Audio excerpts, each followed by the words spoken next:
He terrorized the country. He bullied the country. He had power. He had no authority. He was able to torture. He was able to kill. He was able to take hostages, but he never governed the country. He ruled Nigeria with fear. His enemies disappeared without a trace. His name alone could silence an entire room. To some, he was a savior who brought stability. To others, he was a tyrant who turned a nation into a prison. From secret executions to billions hidden in foreign banks, to a death so mysterious it still raises questions today. This is the story of the man who made Nigeria tremble. Sani Abacha, the tyrant who made Nigeria tremble. But who really was Sani Abacha? How did a quiet soldier from Kano rise to become one of the most feared dictators in Africa? Let's find out. Before he became one of the most feared men in Africa, he was just a quiet boy from Kano, a city known for its ancient walls, bustling markets, and proud warrior history. Sani Abacha was born on September 20, 1943, into a humble Kanuri family. From a young age, he wasn't loud or playful like most boys. He was quiet, calculated, and always watching. Even as a teenager, those close to him noticed something unusual, a calmness that could either mean peace or danger.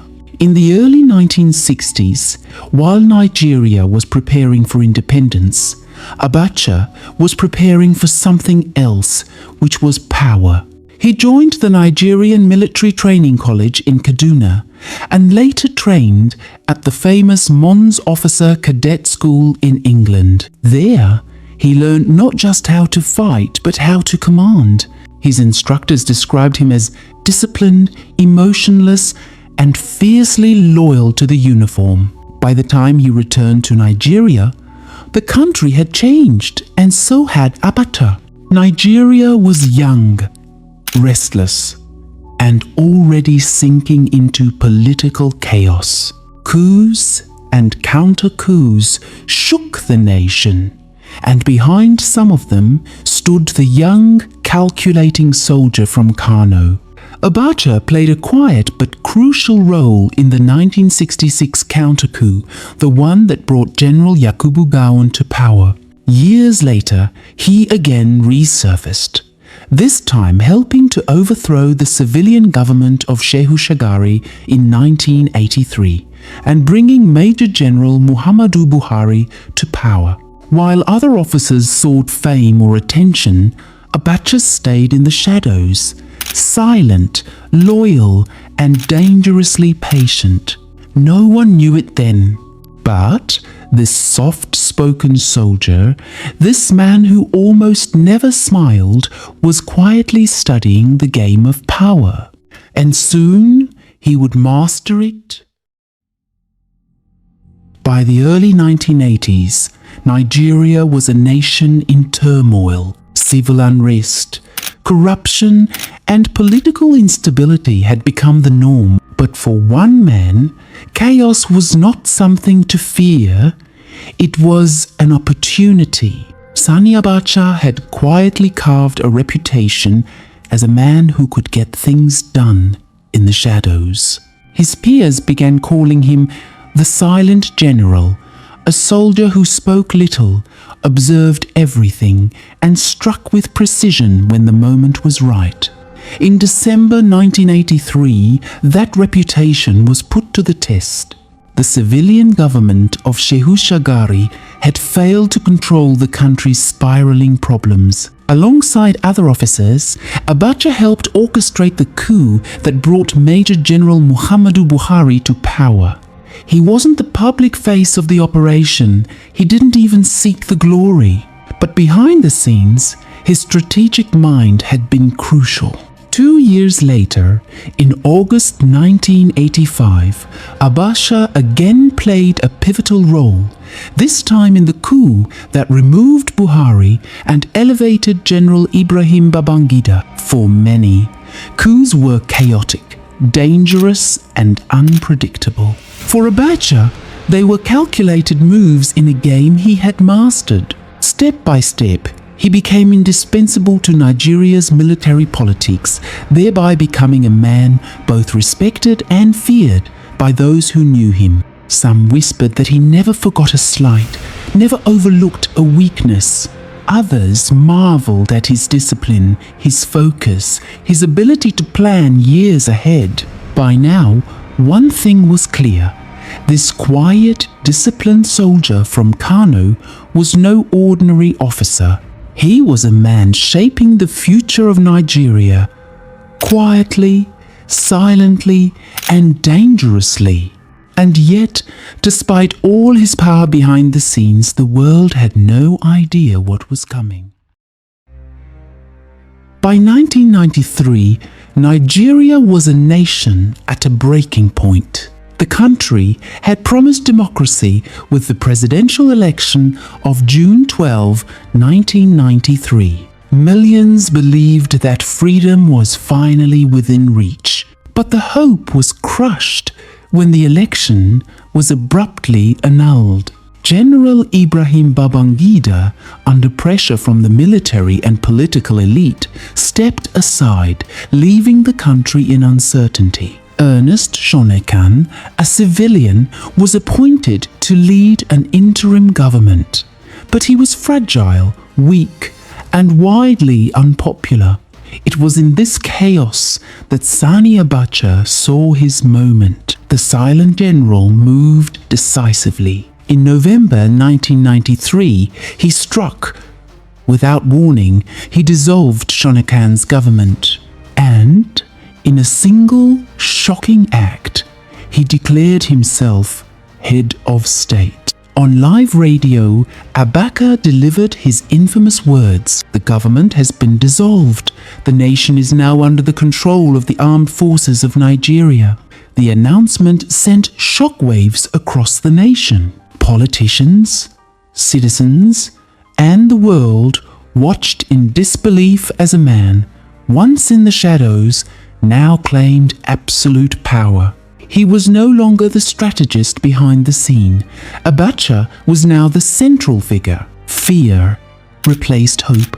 Silence replaced debate. Nigeria had a new ruler, disciplined, calculating, and utterly unchallenged. And so began the era of one of Africa's most feared dictators.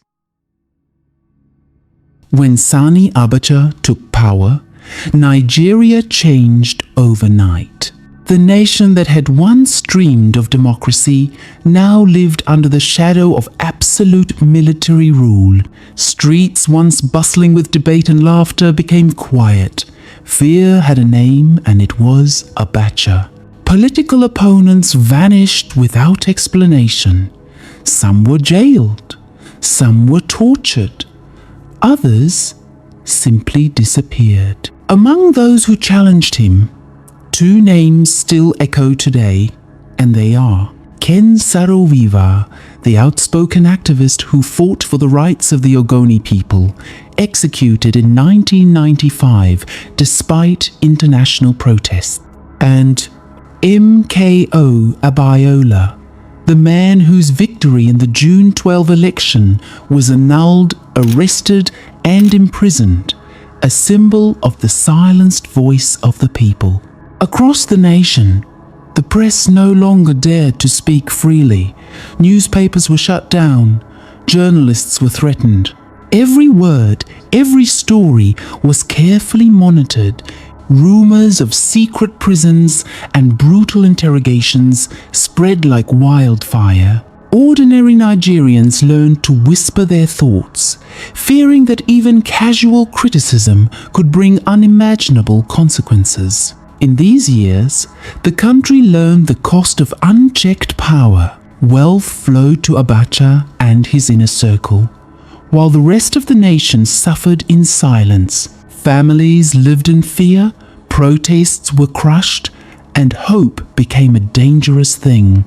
Sani Abacha's reign was not just about control, it was about terror, discipline, and the unyielding grip of power. Every citizen, from north to south, knew one truth. Crossing the man they called the Silent General could be a death sentence. And yet, despite the fear, whispers of resistance began to emerge. The world was watching. Nigeria was waiting. While Nigeria trembled under fear, one man prospered like no other. Sani Abacha wasn't just a dictator, he was a master of theft on an unimaginable scale. Over just 5 years, billions of dollars flowed from Nigeria's treasury into his personal accounts. Money hidden in Switzerland, Luxembourg, and other foreign banks. Estates, luxury cars, and villas in Europe and America, all bought with the wealth of a nation. The world took notice. International organizations demanded answers. Sanctions were imposed. Foreign banks froze some of his assets. But for Abacha, the risks were small. He had made sure his money was untouchable, and his grip on power made him untouchable too. And yet, the irony was cruel. While millions of Nigerians struggled with poverty, hunger, and corruption, their leader lived in unimaginable luxury. Private jets, gold-plated everything, a life that seemed worlds away from the people he ruled. This was the paradox of Abacha's Nigeria, a country bleeding wealth, while its ruler hoarded it. Every dollar stolen, every treasure hidden abroad became another symbol of the brutality and greed of his regime. Abacha's name would forever be linked to one of the largest thefts in human history. And while fear controlled the streets, greed controlled the leader. Absolute power is intoxicating, but it can also be terrifying. For Sani Abacha, trust was a dangerous luxury. He distrusted even those closest to him, constantly watching, constantly calculating. Within the military elite, rivalries simmered. Generals who had once been allies suddenly became threats. One of the most notable tensions was with Olusegun Obasanjo, a former general whose influence and popularity Abacha saw as a challenge. Across the nation, whispers of coups circulated.